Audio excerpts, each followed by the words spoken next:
Touch the leg.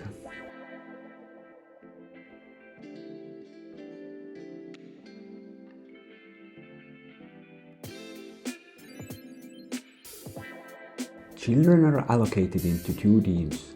First team members are spread across the hall. Second team members are spread outside the sidelines. Those players on the sidelines have to touch the legs of the offensive team's players by rolling the balls across the hall from one sideline to the other. After 2 minutes, the number of successful attempts is counted. The offensive teams change their roles and game starts again.